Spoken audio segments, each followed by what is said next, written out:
Pack your things. We're done here. The words sliced through the conference room like a blade. 40 people sat frozen around the glass table. My boss, Daniel Crawford, stood at the head with his arms crossed, staring at me like I was something he'd scraped off his shoe. "This is what happens when accountability fails," he announced to everyone. "We set examples here." My heart hammered against my ribs. I hadn't even spoken yet. Hadn't defended myself. Hadn't been given a chance. The room felt smaller suddenly. Hot.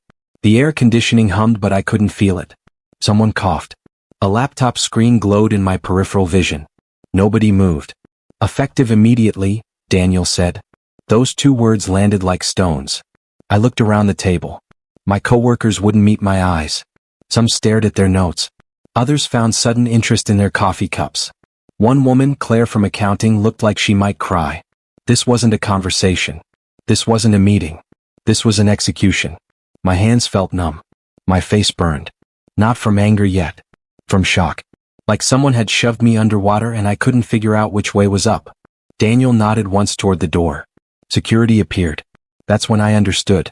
This wasn't about performance. This wasn't about mistakes. This was theater. And I was the unwilling actor in his power play. They didn't let me speak. Didn't let me ask questions. 2 security guards flanked me as I stood. My chair scraped against the floor. The sound echoed in the silence. "Let's go," one guard said quietly. Not unkind but firm. I walked. What else could I do? We passed through the office floor. Past cubicles where I'd spent 3 years building something from nothing. Past the break room where I'd shared countless lunches with people who now pretended not to see me. My team sat at their desks. Heads down. Eyes averted. Nobody said goodbye. Nobody asked what happened. The silence was deafening. We reached my desk. My coffee mug still sat there half full. My notepad lay open to yesterday's task list. The system diagrams I'd printed last week were still pinned to my board, color-coded and labeled. "You have 5 minutes, the guard said. 5 minutes to pack up 3 years. I grabbed my personal items. A photo. My phone charger. A book I'd been reading at lunch. Everything else belonged to them, apparently. Including my dignity. As I filled the small cardboard box they'd provided, I noticed something. My access badge was already deactivated. I tried it at the security checkpoint on the way out. The light flashed red. The system beeped its rejection. They planned this. Down to the minute. That's when something shifted inside me. Not anger. Not yet. Something colder. Understanding. My name is Evan Brooks. I'm 31 years old. Before today, I was a senior systems analyst at Beacon Industries. I wasn't flashy. Wasn't the loudest voice in meetings. Wasn't the person who took credit in front of executives. I was the person who stayed late when systems crashed. Who answered messages at midnight when something broke. Who fixed problems before most people knew they existed. When the workflow system glitched, people said, "Get Evan." When it worked again, leadership said, "Great job, team." I didn't mind. I told myself credit didn't matter. Results did. That was my first mistake. I built the internal operations platform from scratch. Well, not entirely alone. But I was the architect. I designed how the pieces connected. I wrote the core logic that made everything talk to each other. I documented everything too. Every function. Every dependency. Every potential failure point. I wrote it all down in a detailed manual that took me 2 months to complete. Management glanced at it once. Called it thorough. Then filed it away somewhere and never looked again. 3 months ago I saw the warning signs. The system was scaling faster than I designed it for. We were adding features without reinforcing the foundation. Pushing updates without proper testing. I warned Daniel. "This will fail under pressure," I told him in his office. "We need to slow down and stabilize." He gave me that thin smile. The one that never reached his eyes. "You worry too much, Evan," he said. "We're fine." I wasn't fine with it. But I wasn't his boss. Daniel had favorites. Everyone knew it. His favorite was Kyle Banner. Loud. Confident. Always had an opinion, even when he didn't know what he was talking about. Kyle had been at Beacon for 8 months. He'd never built a system. Never written a line of production code. But he knew how to make Daniel laugh. Knew how to position himself in meetings. When the promotion opened up, I thought I had a chance. 3 years of proven work. Systems that ran smoothly because I maintained them. Projects delivered on time. Daniel gave the promotion to Kyle. "You're great at what you do," Daniel told me. "But Kyle has leadership potential." Translation: Kyle played the game better. I swallowed it. Told myself to focus on the work. Consistency mattered more than titles, right? That was my second mistake.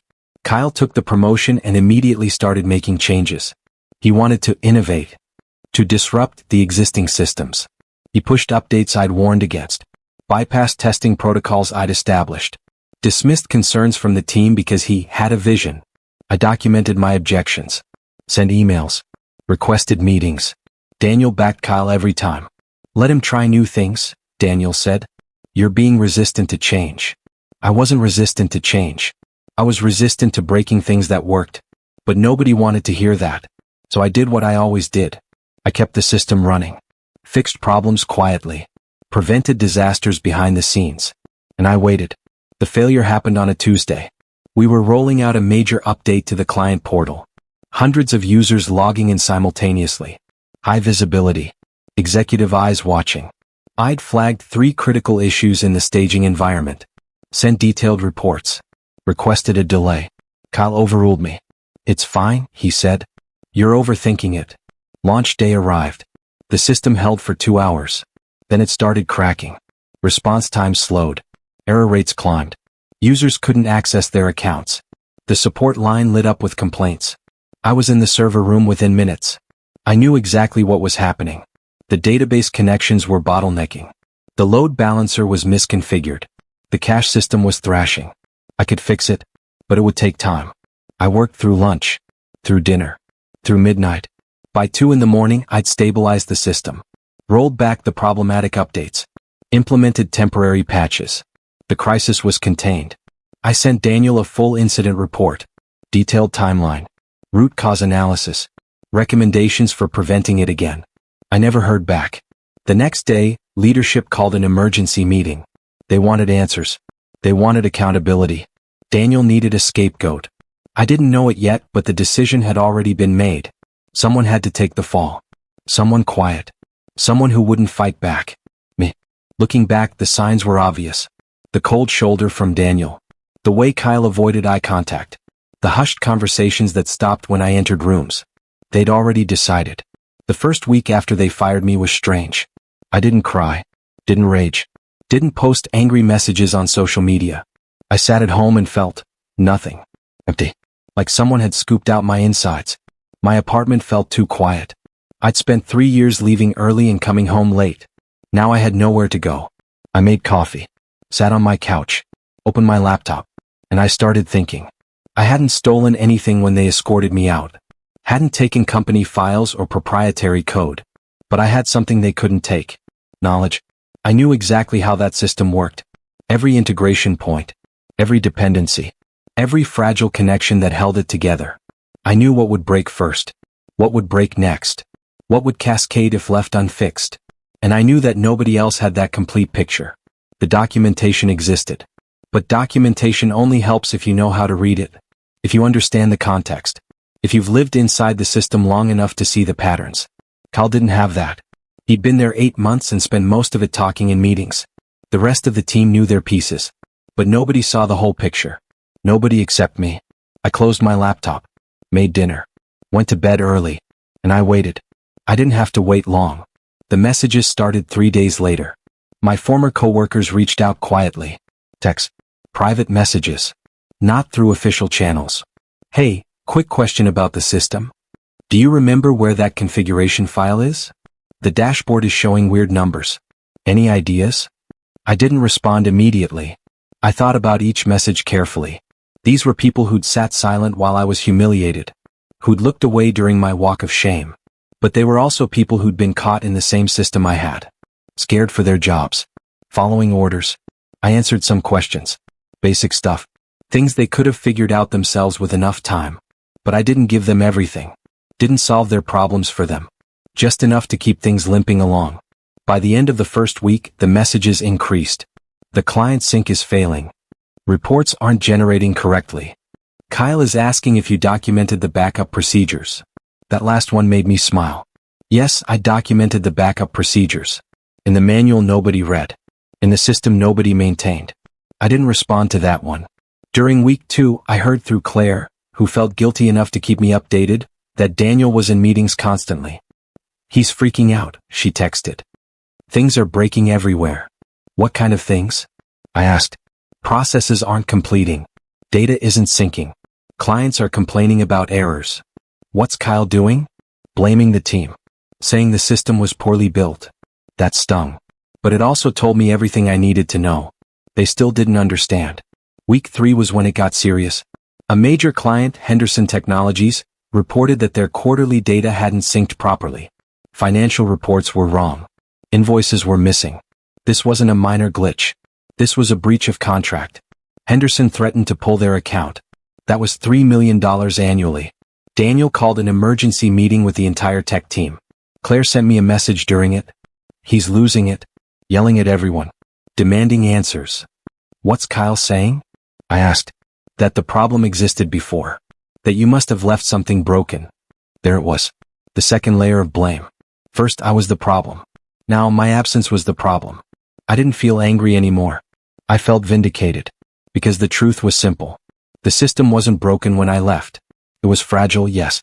Under-maintained, definitely. But functional. What broke it was removing the one person who knew how to hold it together. Kyle didn't know which pieces depended on which.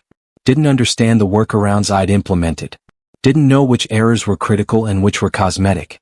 So when small things broke, he fixed them wrong. Which broke bigger things.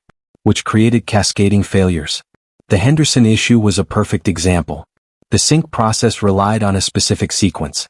If step 3 failed, you had to manually reset step 1 before retrying. Otherwise the data corrupted. I documented this. But I'd also been the one who caught it when it happened. Who reset it quietly. Without me it just failed. Over and over. And nobody knew why. By week 4 I'd started job hunting. Not frantically. Carefully. I updated my resume. Reached out to my network. Let people know I was available. The responses surprised me. Apparently, I had a reputation I didn't know about. People in the industry knew my work. Knew I was reliable. Knew I got things done. 3 companies reached out within days. Good companies. Better pay. Better culture. I took my time. Asked questions. Made sure I wouldn't end up in another situation like Beacon. Meanwhile, Beacon was spiraling. Claire kept me updated. I told her she didn't have to, but she insisted. You deserve to know, she said. The board had launched an internal review. They wanted to know why the system was failing. Why clients were complaining. Why costs were climbing. Because every breakdown required emergency fixes. Consultants. Overtime. Rushed patches that sometimes made things worse. Daniel tried to control the narrative. Blamed the team. Blamed vendors. Blamed unexpected technical debt. But then someone on the board asked to see the documentation. They found my manual. My warnings. My incident reports. They found the emails I'd sent to Daniel. The ones where I'd explicitly warned about specific failure points. The ones he'd ignored. The ones that were now failing exactly as I'd predicted. Suddenly the narrative shifted. This wasn't about poor systems. This wasn't about technical debt. This was about management ignoring expert advice and then blaming the expert. Claire told me Daniel had been called into a closed-door meeting with the board. He emerged 2 hours later, pale and quiet. I accepted a job offer from Catalyst Solutions during week 5. They were a smaller company but growing fast. They needed someone to build their infrastructure properly from the ground up. Better pay. Better title. But more importantly, better respect. In my interview they asked about Beacon. I told them the truth. Not bitterly. Just factually. I built something solid, I said. But the organization didn't value maintenance. They wanted constant innovation without stability. Eventually that catches up with you. They nodded. They understood. We want to do it right, the hiring manager said. Even if it takes longer. That's all I needed to hear. I signed the offer letter that night. My start date was 3 weeks out. I slept better than I had in months. Meanwhile, Beacon continued to unravel. 2 more clients paused their contracts, citing system reliability concerns. The sales team couldn't close new deals because prospects had heard about the problems. Revenue projections dropped. Stock price dipped. Quarterly reports got ugly. The board wasn't patient anymore. Daniel called another all-hands meeting. Tried to rally everyone. Talked about getting through this together and learning from challenges. But Claire told me people weren't buying it. Everyone knows what happened, she said. They know you warned him. They know he fired you to cover Kyle's mess. They know the system fell apart without you. Are people leaving? I asked. 3 people put in notice last week. 2 more are interviewing. The example Daniel tried to set, the demonstration of his authority, had backfired completely. Instead of scaring people into compliance, he'd shown them what happens when ego trumps expertise. And people were taking notes. Week 7 brought the news I'd been expecting. Claire texted me early on a Monday morning. Daniel's out. Fired? I asked. Leadership transition, they're calling it. Effective immediately. No farewell email. He's just gone. I sat with that for a moment. I didn't feel triumphant. Didn't feel vindicated. Just tired. Daniel had created this mess himself. I hadn't campaigned against him. Hadn't sabotaged anything. Hadn't even spoken publicly about what happened. I'd simply walked away. And the absence of my work spoke louder than any accusation could have. What about Kyle? I asked. Demoted. Back to his old role. He's furious. Of course he was. But unlike Daniel, the board kept him. Probably because firing 2 people looked worse than 1. The new leadership brought in consultants. Expensive ones. They spent weeks analyzing the system, trying to understand how everything connected. Claire said they kept referring to my documentation. Said it was remarkably thorough, but incomplete. It wasn't incomplete. It was detailed. But documentation can't replace experience. Can't replace the instinct you develop from living inside a system for 3 years. They could read what I wrote. They couldn't know what I knew. The repair process took months. 6 consultants working full-time. Hundreds of thousands in cost. They fixed the critical issues first. Then the medium ones. Then they started rebuilding the foundation properly. Everything I told Daniel we needed to do 3 months earlier. The difference was timing and cost. If they'd listened then, it would have taken 2 weeks and minimal disruption. Now it took 6 months and nearly derailed the company. I started at Catalyst Solutions on a Monday morning in October. The office was smaller. The team was tighter. The energy was different. People listened when I spoke. Asked questions. Valued expertise over performance theater. My first project was designing their core infrastructure. They gave me time to do it right. Encouraged me to build in redundancy. To plan for scale. I felt like I could breathe again. During my second week, I got an unexpected message. From Beacon. It wasn't from Daniel. It was from the new director of operations, someone named Victoria Hayes. Mr. Brooks, the email began. I'm reaching out regarding the operational challenges we've been facing. I've reviewed your documentation and your warnings to previous management. I want to apologize on behalf of the organization for how you were treated. I read it twice. An apology. From a company. That never happens. The email continued, we're in the process of rebuilding our systems properly. Several consultants have recommended we reach out to you for advisory work. If you'd be willing to consult part-time, we'd compensate you appropriately for your expertise. I stared at the screen. They wanted to hire me back. Not as an employee. As a consultant. At consulting rates. The irony wasn't lost on me. They'd fired me publicly to save face. Now they wanted to pay me triple to fix what they broke. I thought about it for a day. Talked it through with my new manager at Catalyst, who supported whatever decision I made. In the end I declined. Not out of spite. Not out of anger. But because I'd moved on. And some bridges aren't worth rebuilding. 6 months passed. Then a year. Catalyst grew. We launched 3 major products. Our infrastructure scaled beautifully because we'd built it right from the start. I got promoted. Got raises. Got recognized. But more importantly, I got respect. People asked my opinion. Listened to my concerns. Valued prevention over reaction. I heard through the industry grapevine that Beacon had finally stabilized.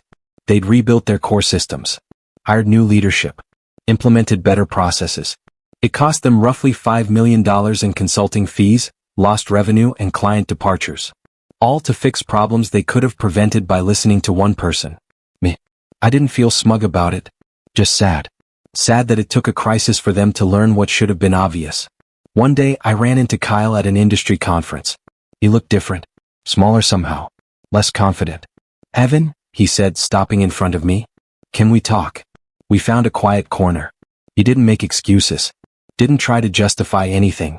I was in over my head, he said simply. I thought I could figure it out. I was wrong. What happened after I left? I asked. Disaster. Everything you said would break broke. Everything you warned about happened. The consultants kept asking why we hadn't listened to your recommendations. I didn't have an answer.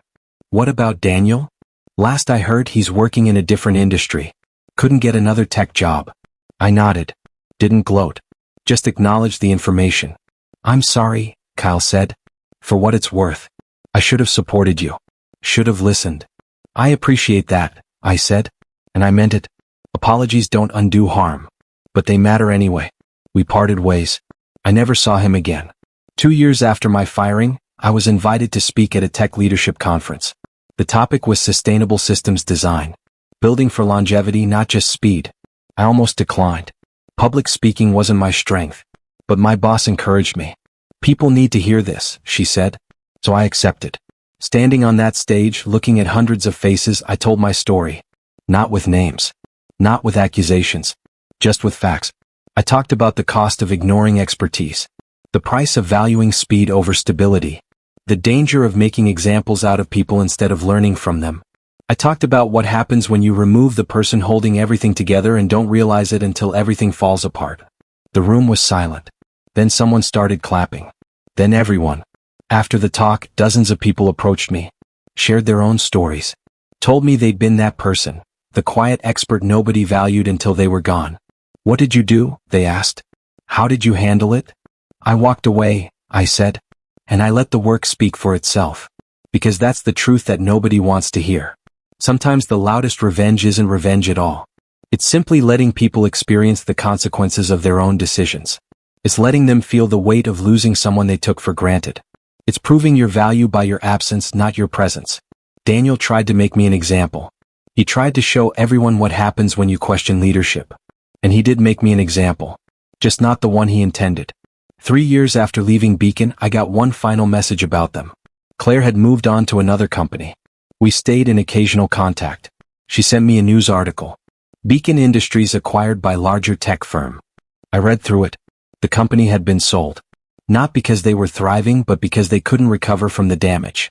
The structural problems went deeper than systems. They'd lost clients. Lost talent. Lost reputation. The acquisition was positioned as a merger, but everyone in the industry knew what it really was: rescue.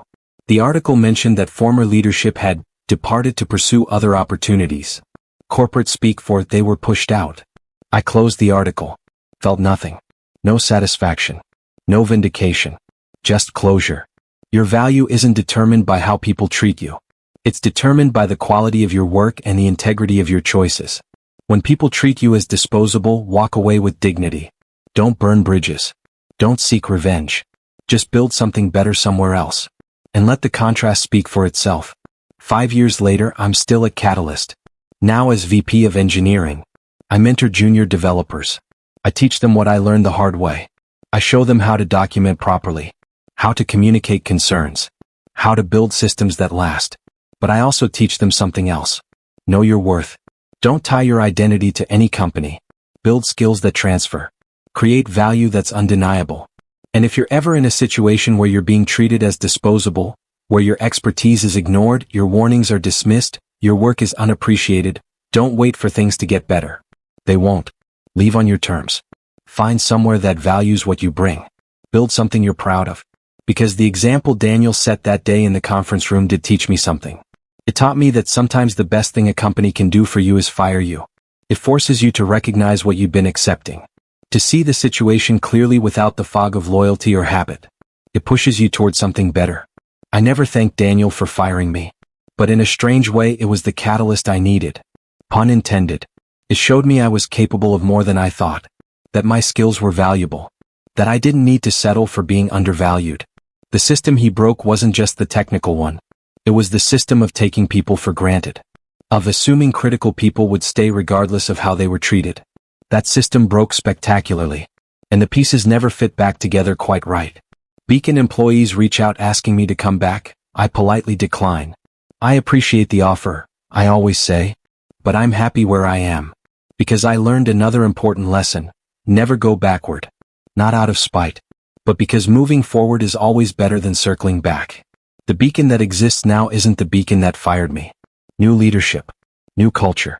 New systems. But I'm not the same person either. I've grown. Learned. Evolved. And I'm exactly where I'm supposed to be. Last month I gave another talk. Different conference. Different topic. This time about building resilient teams. about creating cultures where expertise is valued, where warnings are heard, where people aren't disposable. Someone asked, "How do you know when it's time to leave a company?" I thought about it carefully. When being right becomes more important than doing right, I said. When you're spending more energy surviving than thriving. When your warnings go unheard not because they're wrong, but because they're inconvenient. And if you're the person making those decisions? Someone else asked.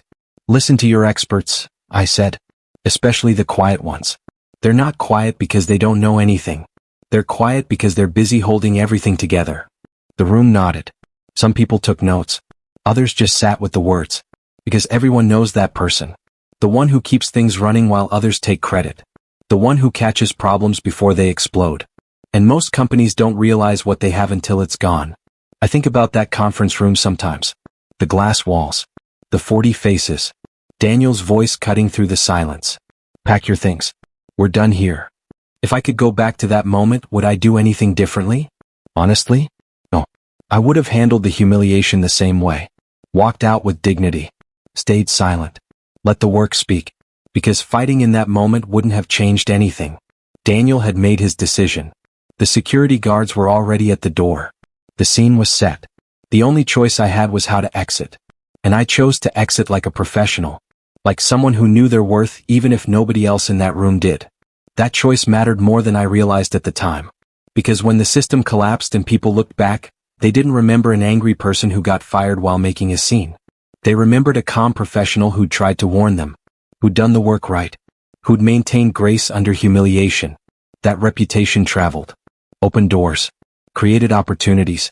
Whereas Daniel's reputation, the boss who fired his expert to cover his favorite's mistakes, followed him too. Different doors. Different opportunities. Some closed permanently. I don't wish him harm. Don't think about him much at all anymore. But I hope he learned something. I hope the next person he manages gets treated better than I did. Because that's really what this whole story is about. Not revenge. Not vindication. Not even justice really. It's about learning. About consequences. About the cost of treating people as disposable. And about the quiet power of simply knowing your worth and walking away when others don't see it. Daniel taught me that ego kills organizations. That fear-based management creates silence, not excellence. That making examples of people teaches everyone to hide their concerns, not share them. Those lessons were expensive. Cost me my job. My confidence for a while. My faith in corporate structures. But they made me better. Made me the kind of leader I needed when I was struggling. And that's worth something. Maybe everything. Sometimes people ask if I ever confronted Daniel after everything fell apart. I didn't. Never reached out. Never sent that satisfying "I told you so" message. Not because I'm a saint. But because it wouldn't have accomplished anything. Daniel knows what happened. Knows his decisions triggered the collapse. Knows he fired the person who could have prevented it. He has to live with that. Carry it forward into every future job. Every future decision. Every time he's tempted to ignore an expert or make an example of someone. That's consequence enough.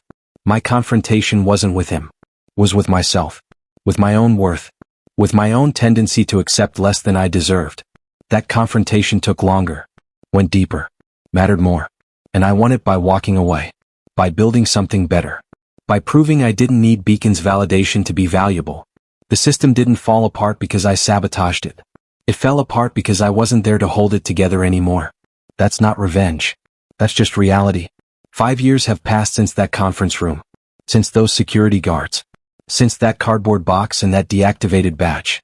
5 years of building. Growing. Learning. Leading. I look back sometimes. Not with anger. Not with regret. Just with perspective. That day changed everything. But not in the way Daniel intended. He thought he was demonstrating power. Thought he was protecting his favorite. Thought he was setting an example that would keep everyone in line. Instead, he demonstrated the cost of ego. He showed everyone what happens when you value loyalty over competence. When you prioritize image over substance. And he set an example all right. An example of exactly what not to do. The people who watched me get fired that day learned something. Some left Beacon within months. Others stayed but changed how they operated. Documented more. Spoke up less. Covered themselves. The culture shifted. Trust eroded. The implicit contract, work hard, stay loyal, be valued, broke. And once that contract breaks, it's nearly impossible to repair. Beacon limped along for a while. New leadership tried to rebuild. Some things improved, others didn't. But the damage was done. The best people left. The reputation suffered. The acquisition was inevitable. All because one man couldn't admit his favorite had made mistakes. Couldn't accept expert advice. Couldn't see past his own ego. The cost of that pride was measured in millions. In careers. In opportunities lost. I paid a price too. Lost 3 years of work. Lost colleagues I cared about. Lost faith in corporate structures for a while. But I gained something bigger. Self-respect. Clarity. Direction. And the knowledge that I never have to accept being disposable again. If you're reading this and you see yourself in my story, here's what I want you to know. You're not crazy for feeling undervalued. You're not wrong for raising concerns. You're not difficult for expecting basic respect. If your expertise gets dismissed, if your warnings go unheard, if your work goes unrecognized, that's not about you. That's about them. Document everything. Not because you're planning revenge, but because you're planning protection. Raise concerns properly. Follow the process. Create a paper trail. And if nothing changes after you've done everything right, start planning your exit. Not dramatically. Not publicly. Just quietly and thoroughly. Update your resume. Reach out to your network. Remember what you're worth. Find somewhere that values it. Because here's the truth nobody tells you. Sometimes the best thing that can happen is getting fired from a place that doesn't value you. It feels terrible in the moment. Humiliating. Unfair. Wrong. But it's also freedom. It's permission to find something better. It's the universe pushing you toward a place you belong. I didn't know that when I walked out of Beacon. Didn't see it coming. Didn't feel grateful. I felt destroyed. Felt like a failure. Felt disposable. But I wasn't any of those things. And neither are you. You're just in the wrong place. With the wrong people. At the wrong time. And the beautiful thing about being in the wrong place is that you can leave. You can find the right place. You can build something better. I did. And you can too. They fired me to set an example. To demonstrate power. To protect ego. And they did set an example. Just not the one they intended. They showed everyone what happens when you mistake silence for agreement. When you confuse reliability with replaceability. When you treat experts as disposable. The system collapsed. The company struggled. Leadership changed. And the example they meant to set became a cautionary tale about what not to do. I didn't plan that. Didn't engineer that outcome. Didn't sabotage anything. I just walked away. And let the absence of my work speak louder than any argument could have. That's the power of knowing your worth. Of doing your work well. Of building systems that can't run without you and making sure people understand that, even if it takes your absence to teach them. I'm not advocating for making yourself indispensable as leverage. That's exhausting. Unsustainable. Unhealthy. I'm advocating for recognizing when you are essential and refusing to let anyone treat you as optional. There's a difference. Today I walk into Catalyst every morning and feel valued. Heard. Respected. Not because I'm perfect. Not because I never make mistakes. But because the culture recognizes expertise. Rewards diligence. Values the quiet work that prevents disasters. That's where I belong. That's what I deserve. That's what everyone deserves. If you're not getting it where you are, don't settle. Don't accept it. Don't convince yourself it's normal. It's not. And you're worth more. Sometimes the loudest statement you can make is walking away calmly. Letting people feel what it's like when you're gone. Proving your value through absence rather than presence. Daniel tried to make me an example of what happens when you question authority. Instead, I became an example of what happens when you know your worth and refuse to accept less. That's the example that mattered. That's the lesson that stuck. And that's the story I'll carry forward, not as a grudge but as a reminder.